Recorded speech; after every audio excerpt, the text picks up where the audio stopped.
Having a quorum present, I call to order the meeting of Metropolitan Council Transportation Committee meeting for December 14th, 2020. Our first item of business is approval of the agenda. We do not need to have a roll call for that unless anyone has any changes or additions to the agenda. All right, seeing none, we will say the agenda is approved. And moving on. All right, we're going to approve or look to approve the minutes from November 23rd, 2020 meeting.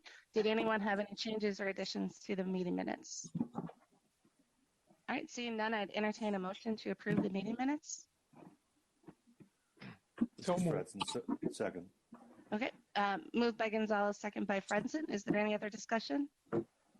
Hearing none, Becky, could you call the roll, please? Chambliss. Aye. Cummings. Ferguson. Fredson. Aye. Gonzalez. Aye. Sterner. Aye. Zirin. Barber. Aye. With that, the minutes are approved.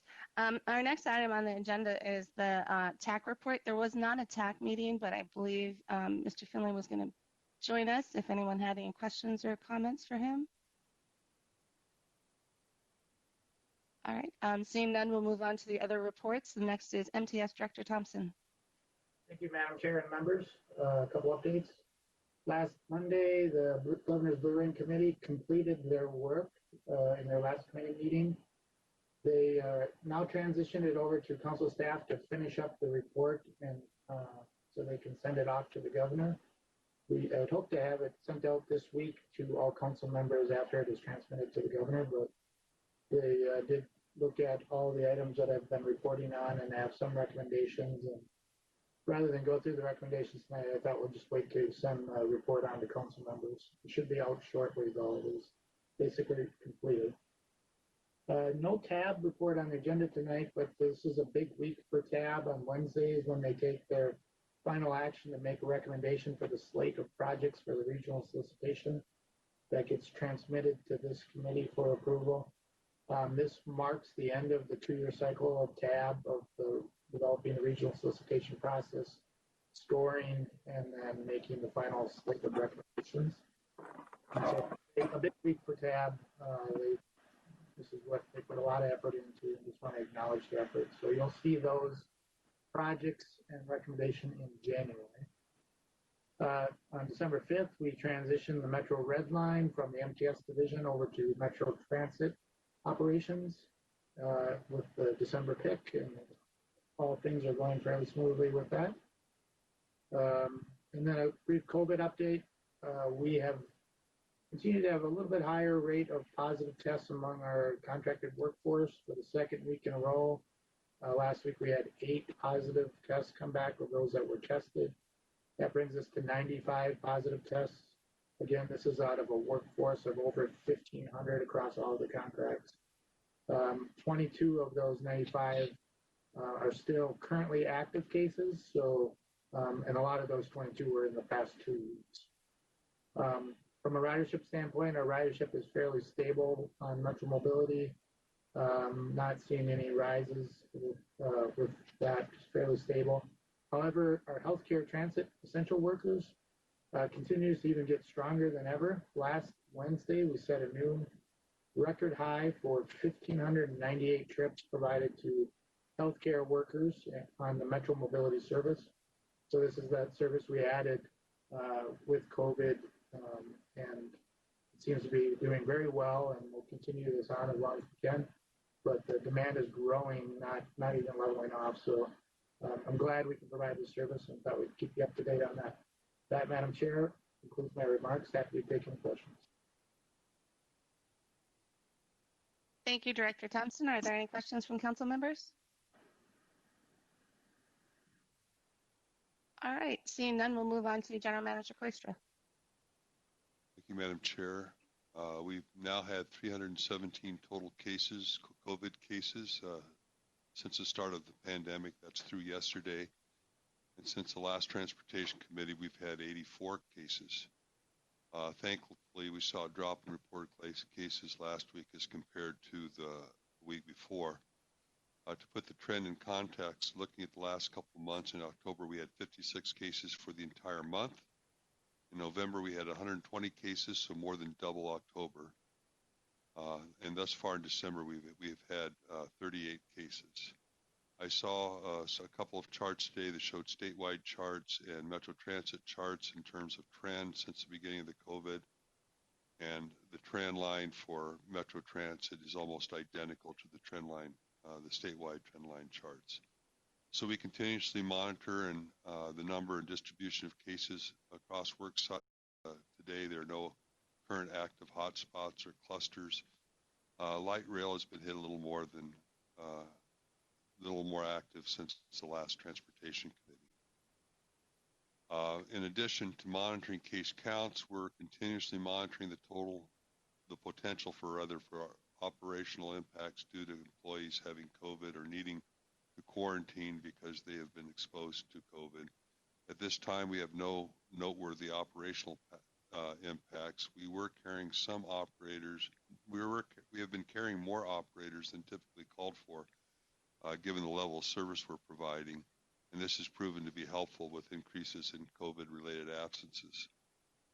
We started the new schedules on December 5, and we continue to have a Plan B option available to us if too many people become unavailable to work. As a reminder, we're currently at about 80% service on buses, and we have a Plan B option that is equivalent to about 65% of pre-COVID service hours.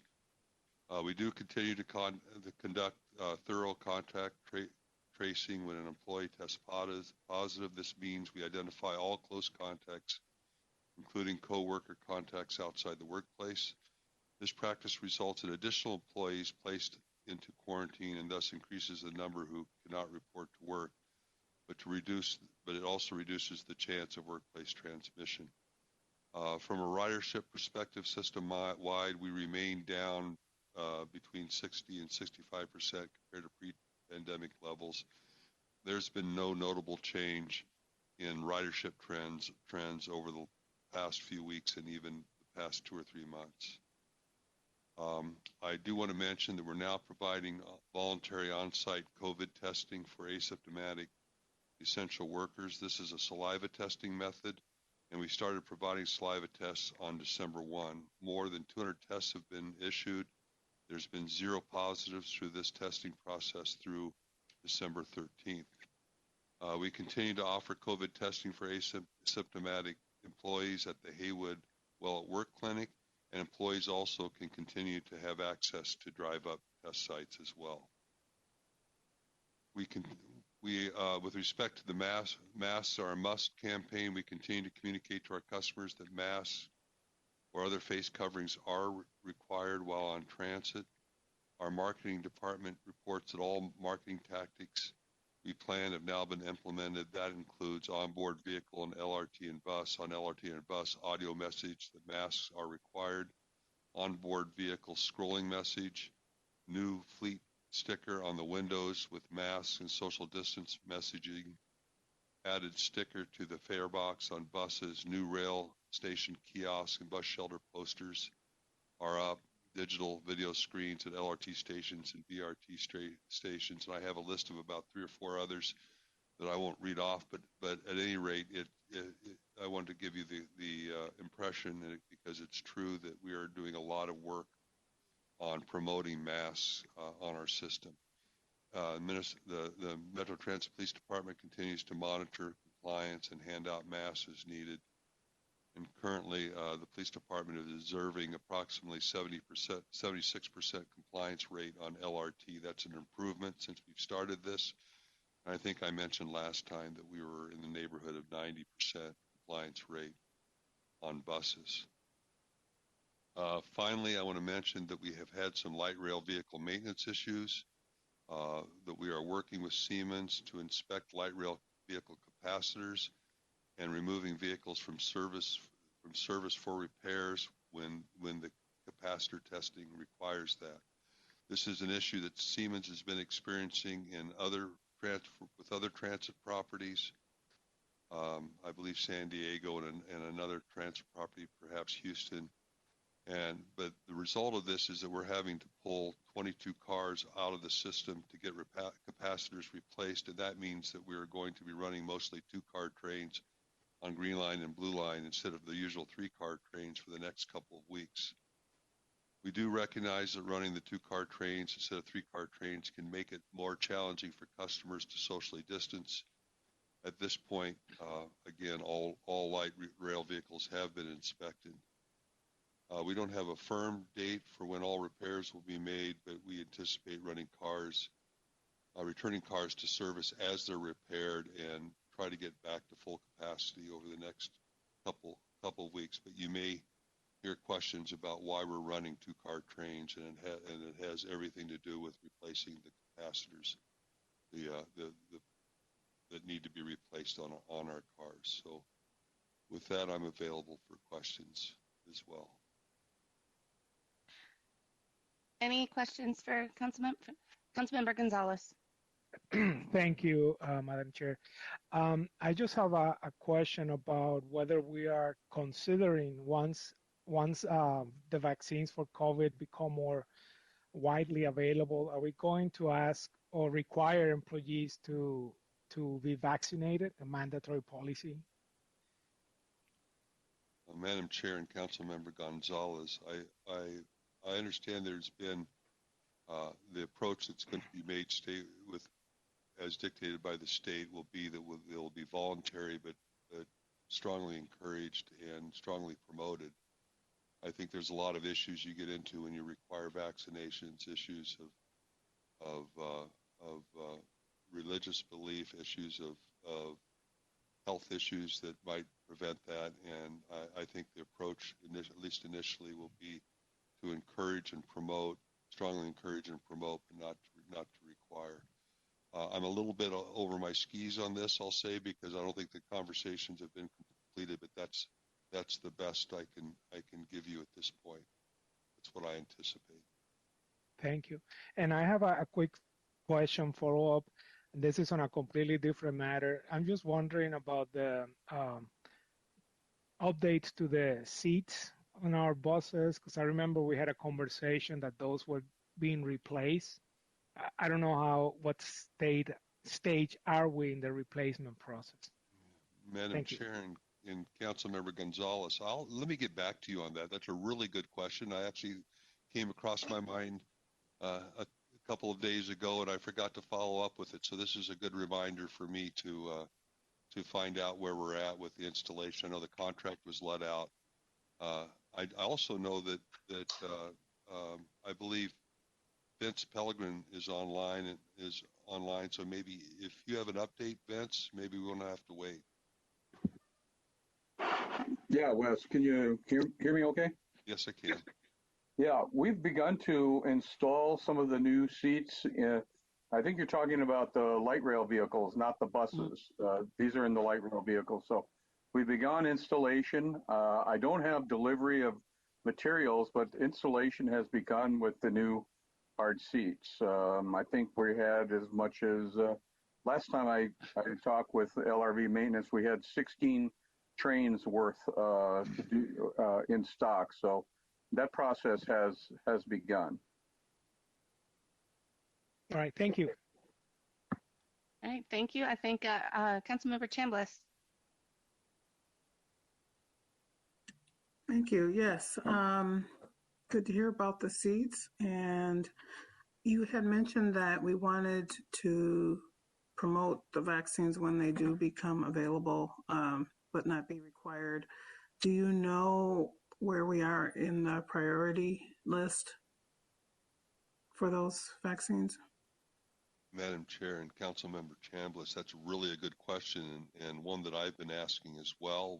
I've talked with Mary and others about having conversations with the state entity that is managing the priorities and encouraging that we receive priority in the second tier. We understand that, of course, that healthcare workers and vulnerable individuals need to be in the first tier, but I have certainly asked, raise this to the attention of Mary Bogey and to the chair about promoting transit workers as being toward the front of the line the next year, given that, we still we still deliver about 90,000 rides a day. And even at a 60% reduction in ridership. So, and this is shared quarters. And anyway, I'm not going to restate all the arguments with you, but I'm making them. And I don't know that those decisions have been made yet at a statewide level, but we're actively promoting transit workers at this point. Great, thanks. Yeah, because they are essential workers, but of course, second tier seems appropriate.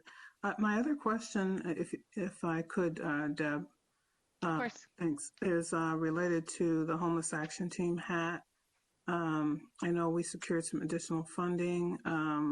Is there a report on how our support of the homeless and locations near our sites is going? I don't have that information, Madam Chair and Councilmember Chambliss. Let me get back to you with that, please, if you'd allow. Okay, thank you. All right. Any additional questions from council members? All right. Thank you, Nick and Wes. Then we are on to our business items. There are no items on consent tonight. Our first business item is number 2020-288. It's an amendment to the travel behavior inventory contracts, and we have Jonathan Ehrlich here to talk. Good afternoon, Madam Chair. My name is Jonathan Ehrlich with Metropolitan Transportation Services. I'm here to discuss two amendments related to the travel behavior inventory that really go together. The first is an amendment to a subordinate funding agreement with MnDOT that transfers money to the council to pay for the travel behavior inventory household travel survey. And the second is the consultant contract with our consultant Resource Systems Groups Incorporated to actually conduct the survey itself. There are two actions that are embedded in this business item. The actual amendments, although slightly different in form and with two different parties, are essentially identical in terms of the changes. The amendments do a number of things. Some of which would be the first are a series of technical changes in the contracts that relate to changes in expiration dates and additions of pavement milestones for waves 2 and 3 that we had always intended to make to those contracts. And those by themselves wouldn't require coming to the council, but they're part of this this particular action. The second is the changes in scope to include additional tasks for strategies to increase the representativeness of the survey sample by race and ethnicity, which is the highest priority for the second wave of the survey, which is to commence in early 2021. The third, and this is the most expensive piece of the budget amendment, is to increase the sample size of Wave 2 to fully measure ongoing changes and increase sample statistical power.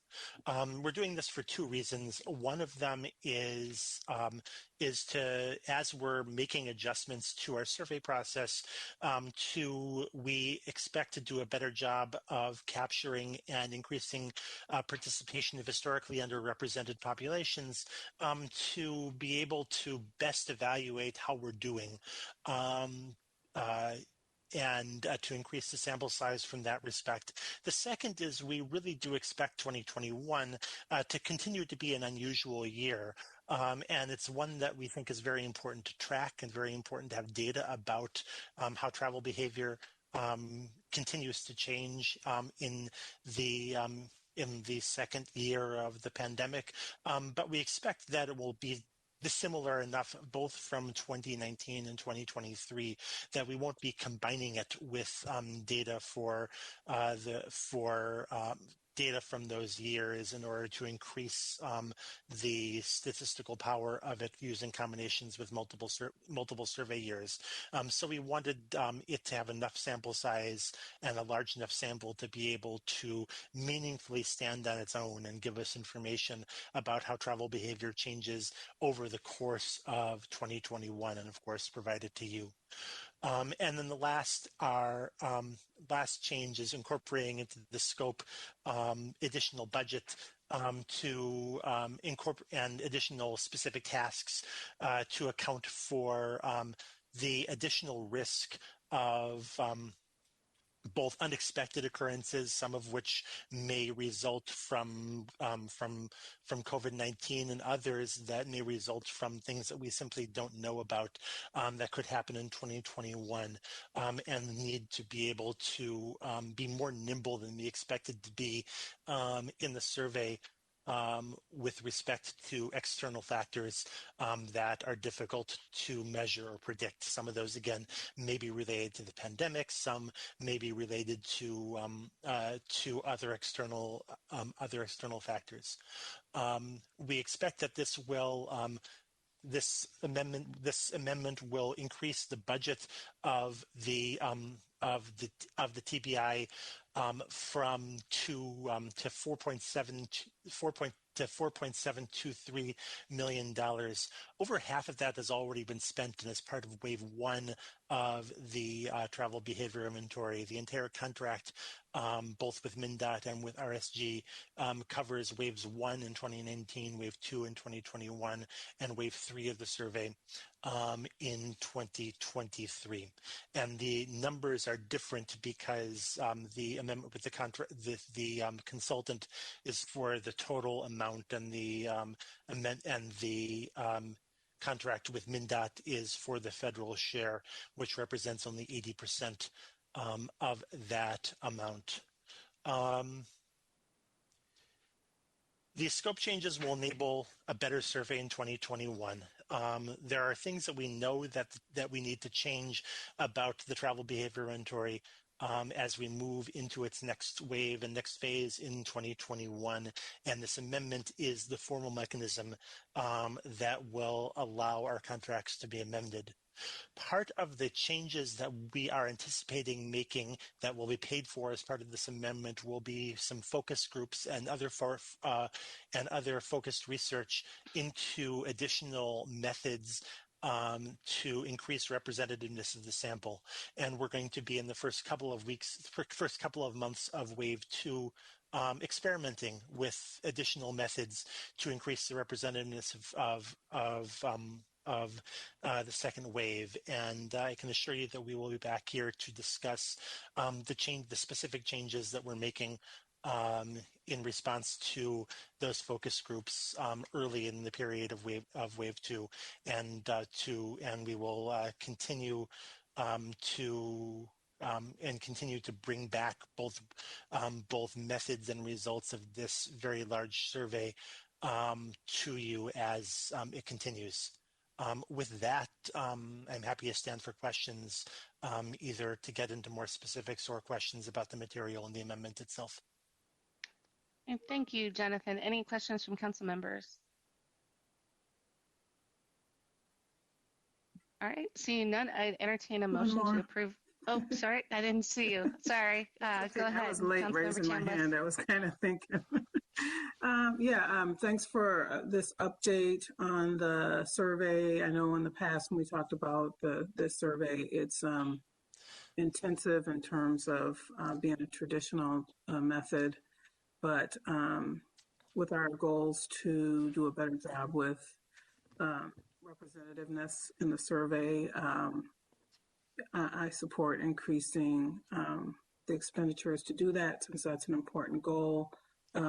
Some of it's new territory for us, so I look forward to the next phase of this goal and getting the updates and what the strategic plan and tactics are for increasing the representativeness, and also doing that in a safe way with the pandemic. So thanks for the forethought on that as well. Councilmember Sterner. Chair, I just had just a little more detail on the survey. Does it going to look at all 7 counties in that, especially in places that the service hasn't been there, the outlier places, such as Hastings or Waconia, or Anoka, Dakota, Scott County? Or is it concentrated on the metro areas where our diversity is stronger? Madam Chair, Councilmember Sterner, the survey itself covers not just the 7-county area, but also all of the adjacent counties. So we are doing a survey of the travel behavior of the entire economic region of the Twin Cities, and some of our efforts to increase representativeness will be focused on specific communities, but the survey itself will continue to broadly cover the entire region, roughly in proportion to population. Thank you very much, Jonathan. Thank you, Chair. Thank you. Any additional questions or comments? All right, now I will say I'd entertain a motion to approve business item 2020-288.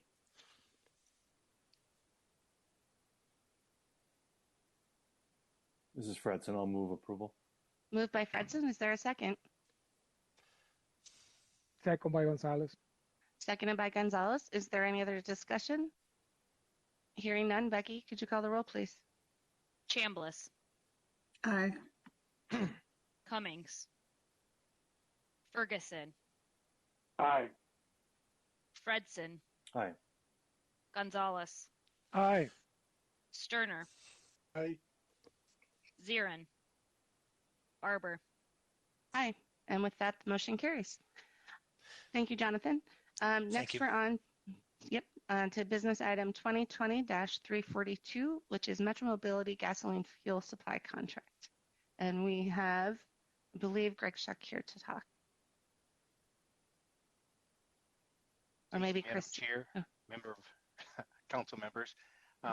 Yes, I'm Greg Shuck, Metro Mobility. I'm here to propose proposed action item is that Metropolitan Council authorizes, awards, and execute a contract 20P031 with World Fuels Services Inc. in the amount of $30,801,811.93 to supply gasoline in accordance with the contracts over 3 years.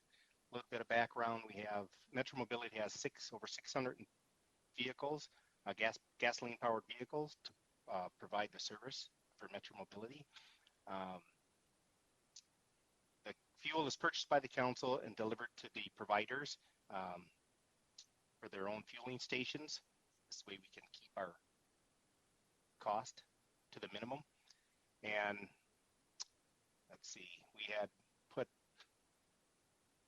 the invitation for bid was out in September. It went out to 8 plan holders. Procurement held the bid opening on October. We had 5 plan holders submit a bid. World Fuels was the winning bidder out of the 5 with the lowest bid that came in. We are anticipating the fuel price increases over the next 3 years, increased ridership post-COVID. We're looking at an estimated 3-year amount for fuel of the $30,801,811.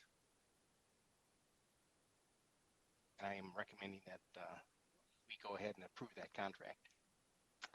Thank you, Greg. Are there any questions from council members? Councilmember Sterner. Thank you, Chair. I was just kind of wondering, like, what do we save, if anything, on doing a contract like this versus just having our buses go to like a retail setting on some of our vendors in the area?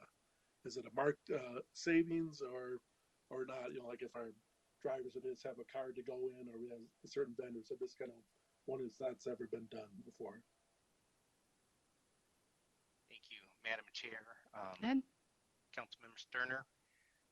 As part of the bid, it did go out to local and national providers, and there's a steep discount based on our volume of fuel that we purchase versus paying like if you paid by a card at SA. Under this current contract, we get a discount on the wholesale price, which is a lot steeper than what you'd get on the pump price at, say, SA or Holiday on the fleet program. So we're saving a significant amount of money here. Thank you very much. Thank you. All right. Additional questions or comments? Councilmember Chambliss.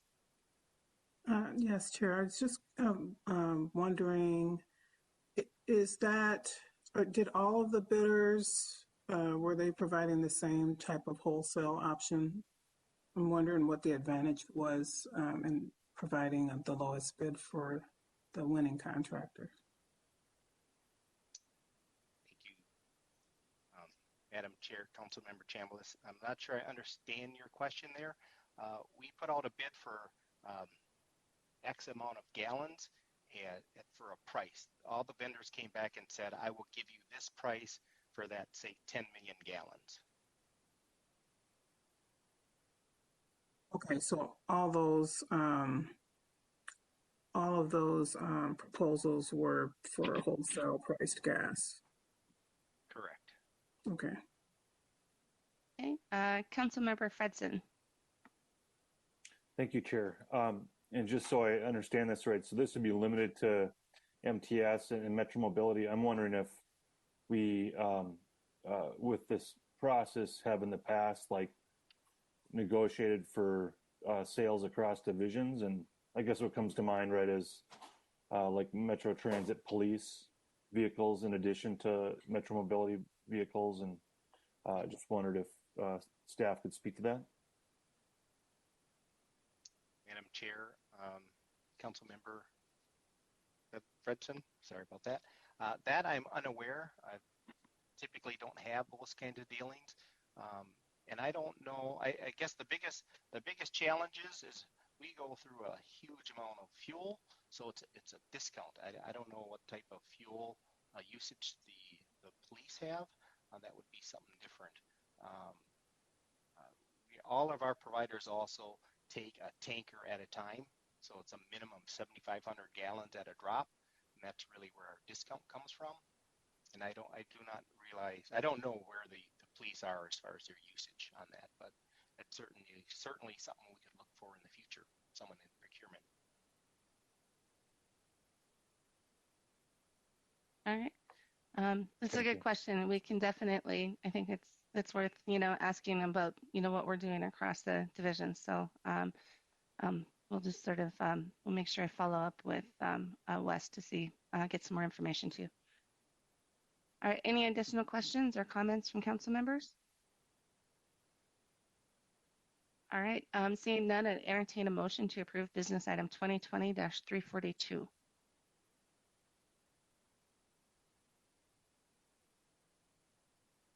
This is Fredson. I would move the staff recommendation. It's moved by Fredson. Is there a second? Second by Gonzalez. Second by Gonzalez. Is there any other discussion? Hearing and seeing none. Becky, could you call the roll, please? Chambliss, Aye. Cummings, Ferguson, Aye. Fredson, Aye. Gonzalez, Aye. Sterner, Zirin, Barber. Aye. With that, the motion carries. On to our next business item, which is business item number 2020-295. It's 2021 operating grant agreements with funding transitway counties. We have Ed Petrie here. Good afternoon, Chair. Can you hear me? Yes, I can. Thank you. Great, thank you. I'm presenting business item number 2020-295. It is for the 2021 operating grant agreements with the funding transitway counties. The action this evening would be that the Metropolitan Council authorize the regional administrator to execute operating grant agreements for calendar year 21 with the funding transitway counties of Anoka, Hennepin, and Ramsey to receive funds in calendar year 2021. They're for the Metro Blue Line for just over $13.8 million. Metro Green Line LRT with just under $14.4 million, and the North Star Commuter Rail for about approximately $3.8 million. As some background, back on November 18th, 2020, the Council approved business item 2020-292, which authorized the regional administrator to submit these grant applications to the funding counties for the 2021 funding. I have been working over the last month with the counties, answering questions, going back and forth. And this action, this evening, then would then allow then Metropolitan Council then to authorize the regional administrator to execute these operating grant agreements.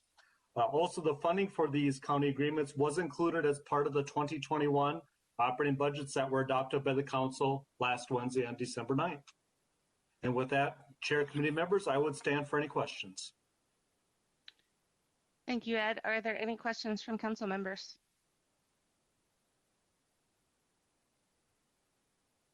All right, seeing and hearing none, I'd entertain a motion to approve business item 2020-295. Chair, I'd make a motion to approve the item. This is Sterner. Moved by Sterner. Is there a second? Chambliss seconds. Seconded by Chambliss. Is there any other discussion? Hearing and seeing none. Becky, could you call the roll, please? Chambliss, Aye. Cummings, Ferguson, Aye.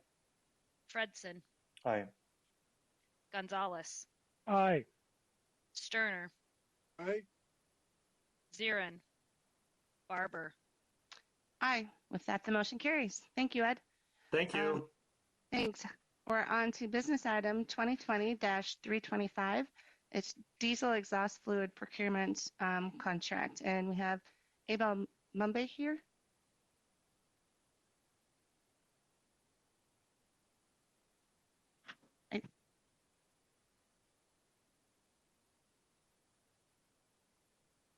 There, I think you're still on mute. There you go. Thank you, Madam Chair and members of the committee. Thank you for having me. The proposed action before you is for the council to authorize, award, and execution of contract 20P226 with LubeTech and Partners LLC in the amount of $507,386 to supply diesel exhaust fluid in accordance with the council specification. Around Metro Transit has 870 powered vehicles. Diesel exhaust fluid is a liquid comprised of water and urea that treats engine exhaust before it leaves the vehicle to reduce NOx emission. Bus maintenance staff refill diesel exhaust fluid just like any other fluid carried on board, like fuel or engine coolant. Diesel exhaust fluid to operate Metro Transit buses is purchased through purchased by the council through a contracted supplier that delivers to Metro Transit garages. The price is based on an estimated delivery of 153,753 gallons annually. An invite for bid was advertised on September 29th.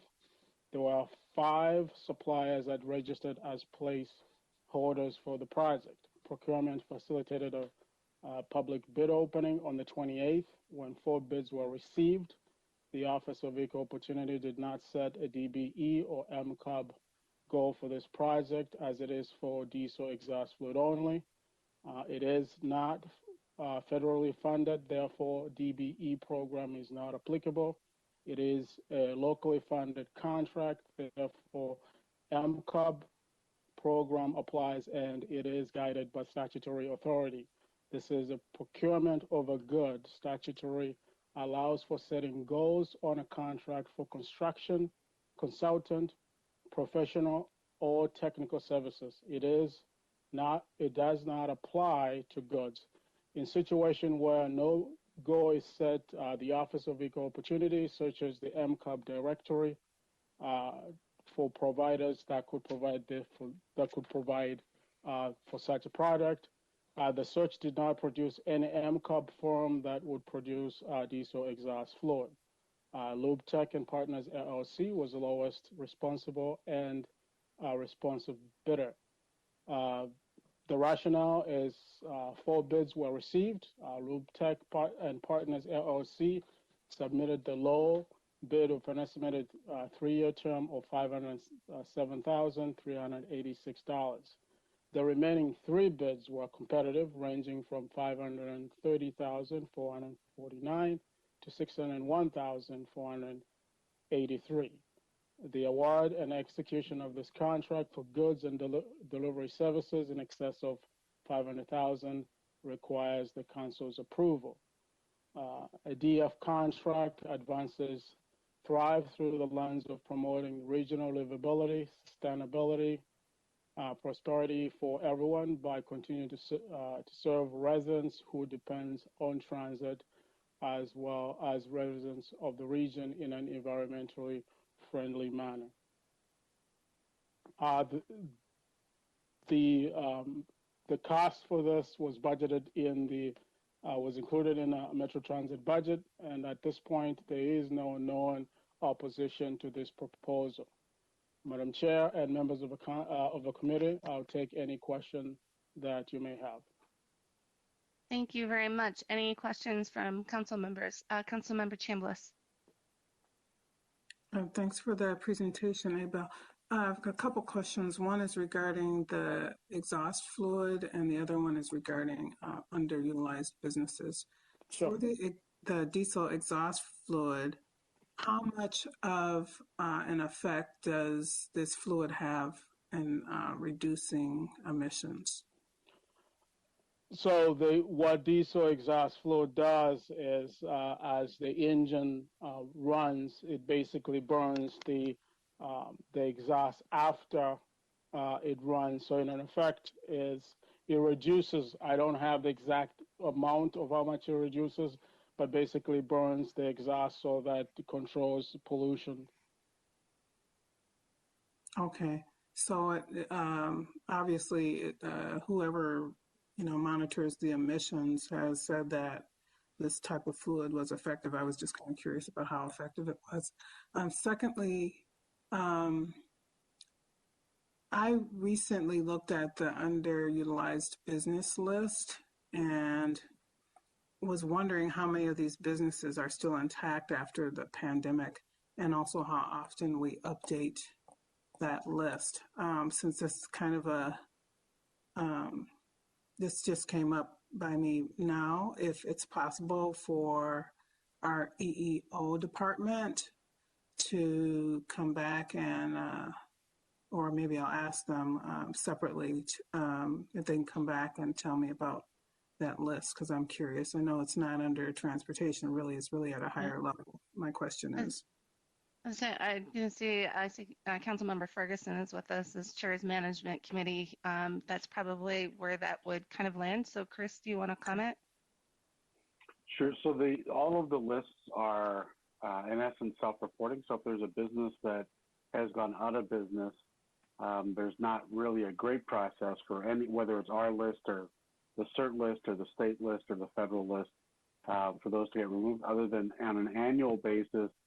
We reach out to all of the businesses to ask them to reaffirm their status as a DBE, and that process is going on right now. And so if people don't respond, then they would reach out further to them and continue to look for them to respond and make sure that they're still in business. So there's not all the DBEs they report and they update their business status and they update the products that they offer and all of the other services that they have available for those lists. So so we don't, I would just, we can reach out to people, but we don't always get responses back from all the businesses, even if they are in business. People tend not to, not everybody responds. So you don't want to pull somebody off the list just because they didn't respond to a particular email. Okay, thank you. All right, thank you, Councilmember, for that.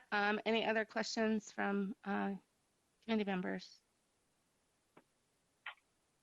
All right, seeing and hearing none, I entertain a motion to approve business item 2020-325. To Sterner, I would motion to approve the item. All right, moved by Sterner. Is there a second? Seconded by Ferguson. Second by Ferguson. Is there any other discussion? Hearing and seeing none. Becky, could you call the roll? Chambliss. Cummings. Ferguson. Aye. Fredson, Aye. Gonzalez, Aye. Sterner, Aye. Zirin, Barber. Aye. With that, the motion carries. Thank you very much, Abel. I appreciate Thank it. you, Madam Chair and members of the committee. Thank you. That concludes our business for the evening. I think that all 4 items can move on consent to the full council, unless I hear any other opposition to that. Okay, we'll send everything on consent. So next we've got Commuter Express Service and Park and Ride update, and we have Adam Harrington and Anna Flintoff. Good afternoon, Madam Chair. My name is Adam Harrington.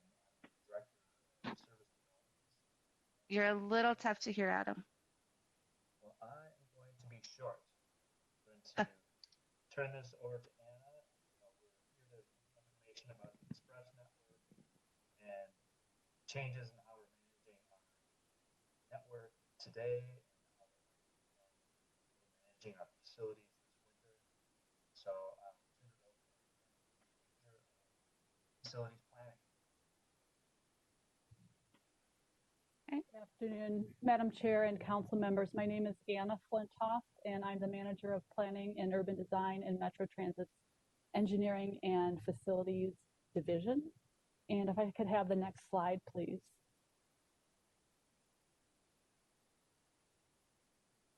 So I'd like to start with talking a little bit of the role of the park and rides in the regional transit system.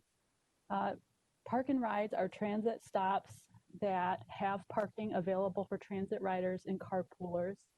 They can be served by express bus, light rail, commuter rail, or BRT service, but they are primarily oriented to commuters that are going to downtown and the University of Minnesota. And what they do is they help us to funnel people who live in lower density communities to one transit stop, creating the customer density that we need to operate efficient express transit service. And it's been an important tool for the region to manage peak period congestion on highways and efficiently move workers in and out of downtown during the peak commute times. Park and rides vary widely throughout the region. We have park and rides that are 1,000 parking spaces like Highway 610 and Noble. We have park and rides that are 100 parking spaces like St. Luke's Lutheran Church.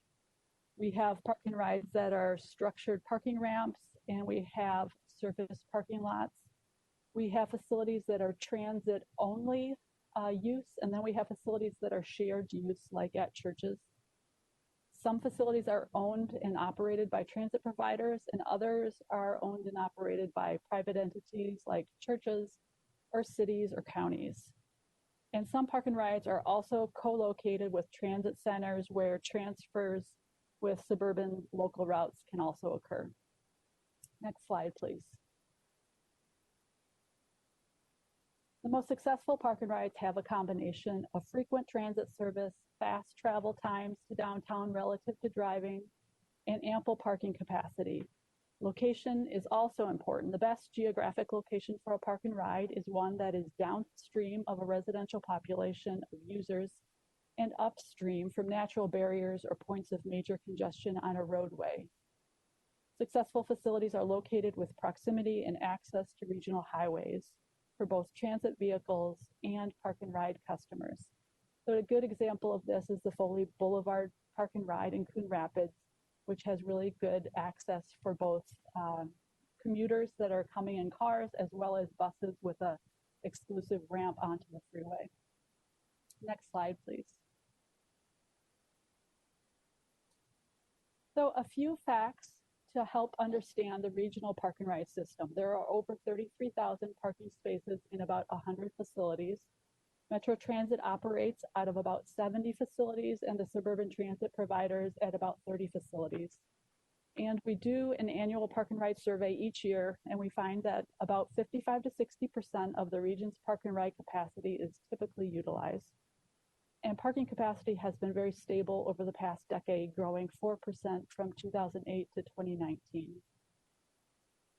Park and rides are heavily used by commuter express riders, but within the transit system as a whole, the vast majority of transit riders walk to and from transit stops. Within Metro Transit's bus system, 7% of bus boardings occur at locations that have a park and ride, and 11% of regional bus and rail riders that were surveyed in Metropolitan Council's 2016 onboard survey reported that they drove and parked at one end of their trip. 7% parked at a park and ride facility, and 4% parked at locations that didn't have park and rides. I'm going to turn it back to Adam now. Thanks, Anna. Next slide, please. So this will be a familiar slide. Let me know at this point.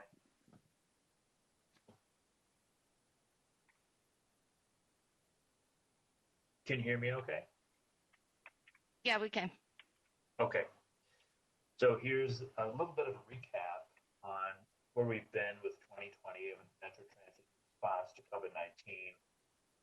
And of course, a big part of that is how we manage our social distancing. And as the governor executive order has indicated, those who can work remotely should.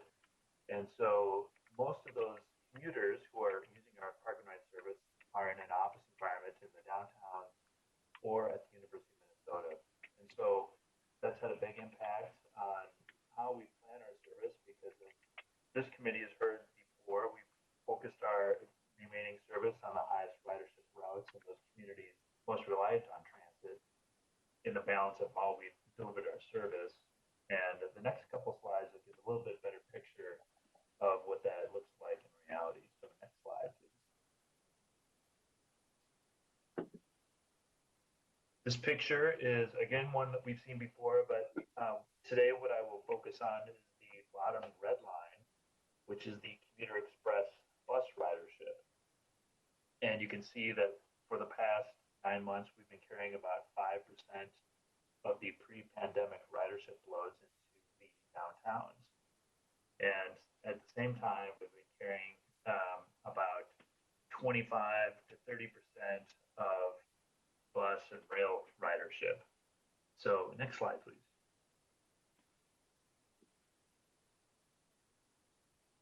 Here's the statistics on how we've scheduled our transit service, and you can see, again, familiar slide hopefully, that the service indicated by the bars on the left half of this chart, which represent local bus service and LRT, we're back to mostly 90 to 100% of what we had scheduled pre-pandemic. But in the Commuter Express and North Star, we are at 33% to 25%. And so there's a significant scaling back according to the demand that's precipitated. And that's also enabled us to focus our limited resources during this pandemic on those communities that rely on our service more heavily. Next slide.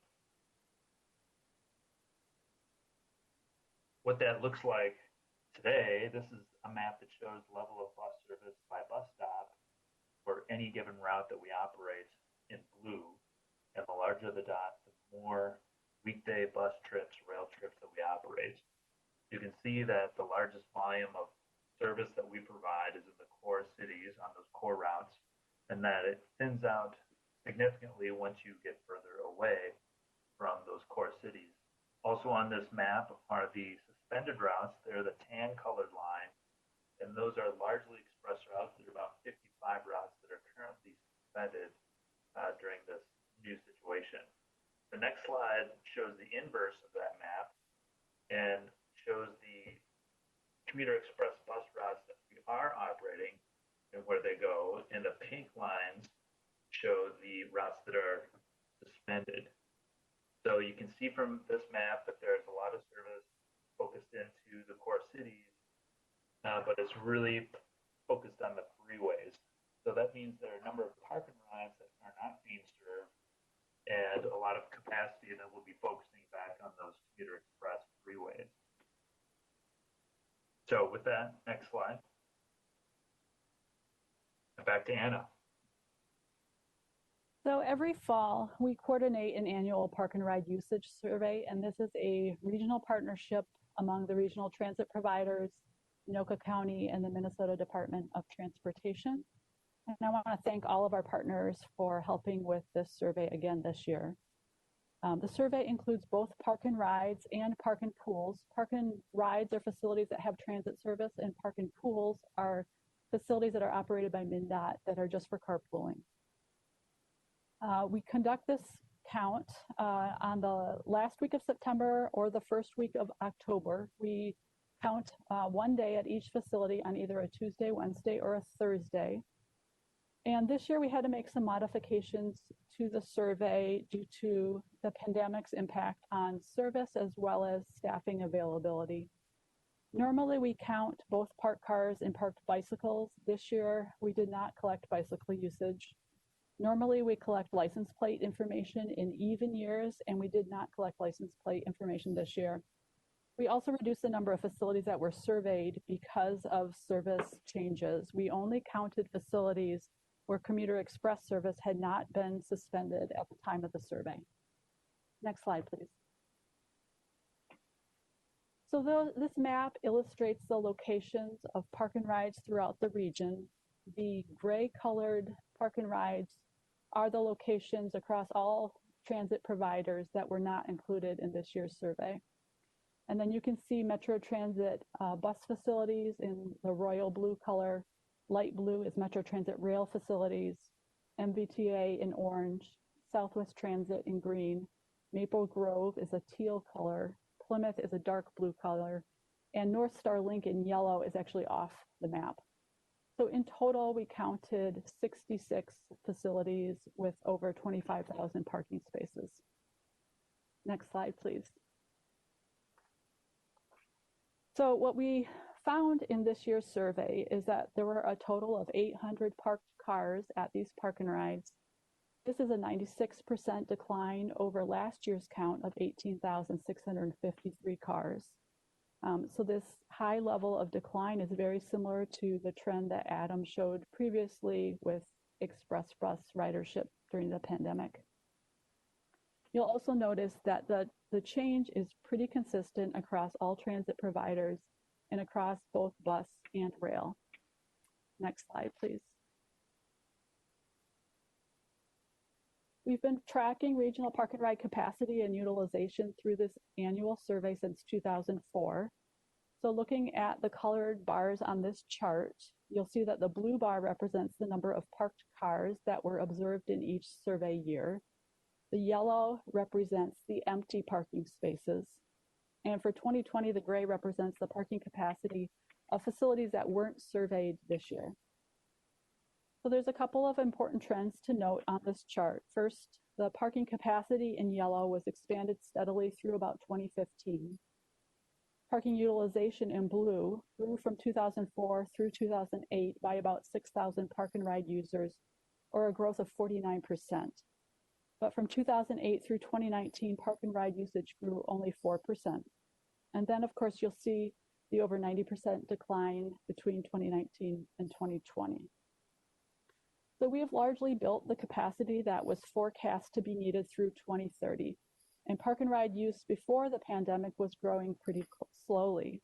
We have ample capacity to support future ridership growth in the region. And our planning has shifted in recent years from a focus on expanding the system to a focus on managing the system that we have. But there is some park and ride expansion planned in the region. All of it is associated with transitway projects. There are about 5,000 additional park and ride spaces that are currently planned through the Green Line extension, the Gold Line, the Blue Line extension, and Rush Line. Next slide, please. And then finally, looking at the busiest facilities in our 2020 survey, the busiest facilities in 2020 were also our busiest facilities in 2019, but we see the same kind of rate of change as we saw in some of the previous slides with the system as a whole, over 90% change. The only facility that has more than 50 parked cars was the Maple Grove Transit Station, and Maple Grove Transit did suspend bus service at all of their facilities except for Maple Grove Transit Station. Next slide, please. So because of these service and ridership changes, we're in the process of making some temporary changes to a few underutilized park and rides to conserve maintenance resources and better secure the facilities. Our maintenance staff started this effort in late November, and it's taken a little longer than we anticipated due to some COVID staff absences. There are 5 bus park and rides where all bus service has been suspended, and these are all Metro Transit owned and maintained facilities. The first is the I-35 and Kenrick parking ramp in Lakeville. This facility was closed on November 18th, and we locked the elevator and stair tower, and the driveways have been blocked with traffic cones and cables. And then we have 4 surface parking lots in St. Louis Park, Lino Lakes, Vadnais Heights, and Blaine. And we're suspending contracted snow removal services at these facilities, and we'll also be blocking off access to these facilities with traffic cones and cables this week.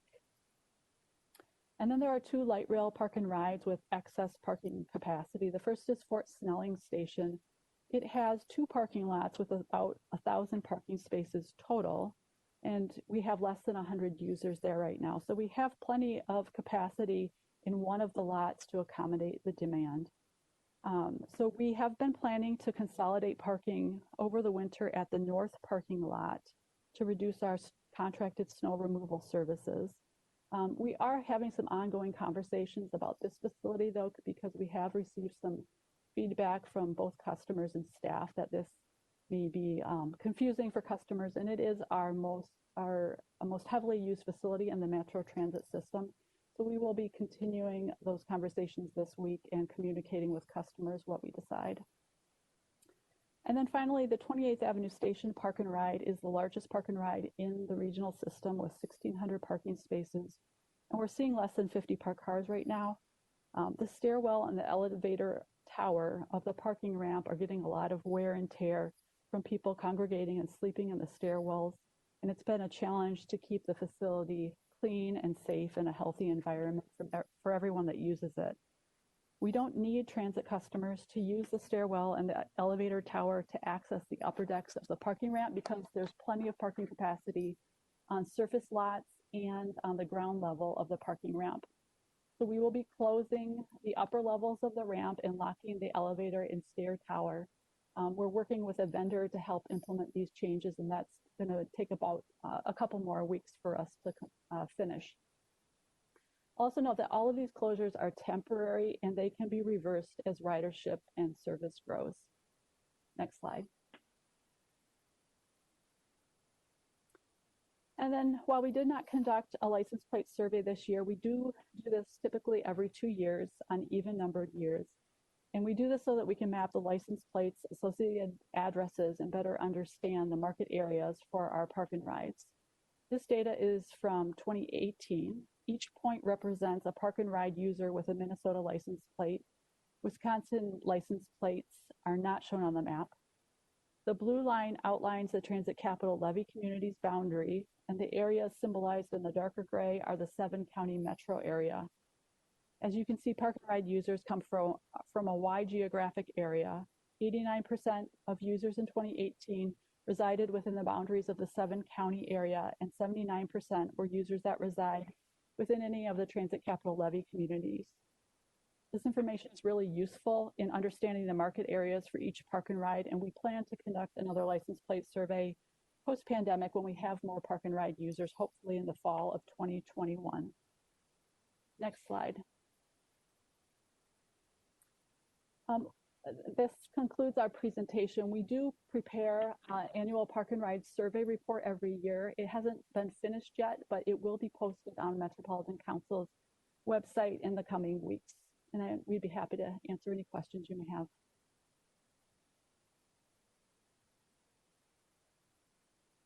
Thank you. Are there any questions? Councilmember Sterner.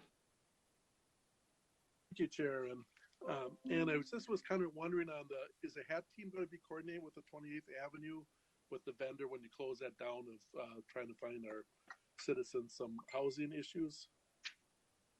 Madam Chair and Councilmember Sterner, yes, our HAT team and our police and our facilities maintenance staff are all working together to coordinate that effort. Thank you.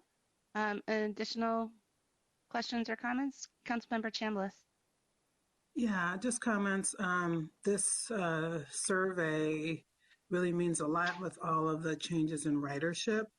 and tracking this closely, maybe even more closely than normal, will help us plan for future changes to ridership and parking. I know a lot of folks may be going to either flex schedules or working from home. These changes are going to be kind of significant, I think, in terms of the impact on how we service our customers. So thanks for this information, and I look forward to hearing, how things are impacted with ridership with this pandemic, and also just the changes in where and how people work.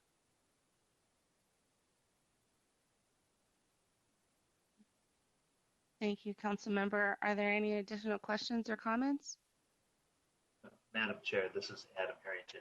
Go ahead. Additional comment. Yep. Just generally to Councilmember Chambliss' comment, we've been talking with downtown Minneapolis businesses in particular, as well as on occasion small businesses, and trying to learn about what they're thinking as far as bringing their employees back to the work environment.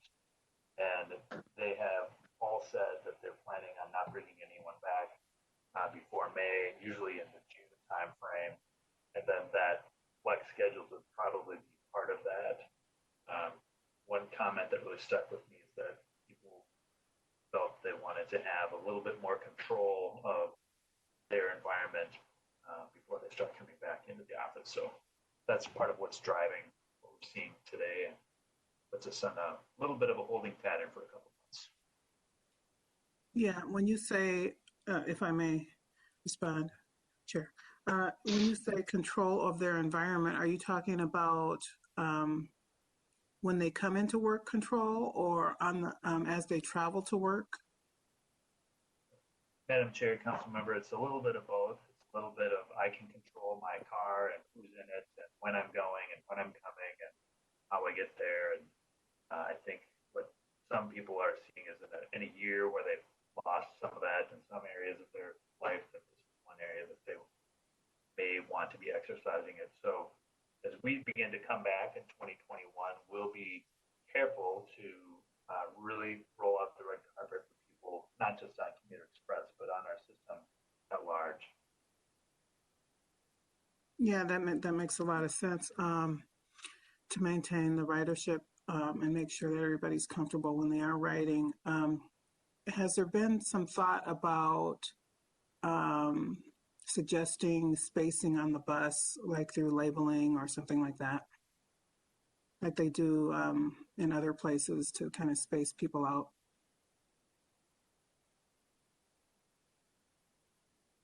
Madam Chair, Councilmember Chambliss, it is one thing that we've talked about, and it's primarily an operations decision, but we are not doing that right now, and I do not believe that that's currently being contemplated to designate seats, as it were, or identify every other seat in a vehicle. Okay, thanks. All right. Any additional questions or comments? I had one. So, at what point, would we look at getting to a point where we feel that we could reopen some of these parking rides, or what's sort of that trigger in that timeline of at least when we evaluate it?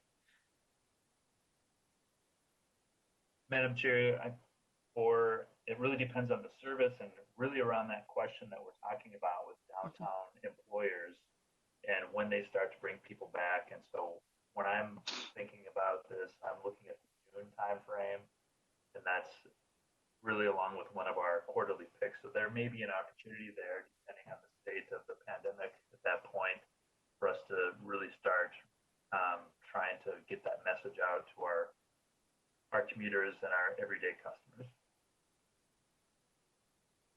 All right. Thank you. All right. Anything else from council members? All right. Well, thank you, Adam and Anna. Appreciate it very much. And with that, concludes our agenda items for tonight. So unless there is any objection, we can be adjourned.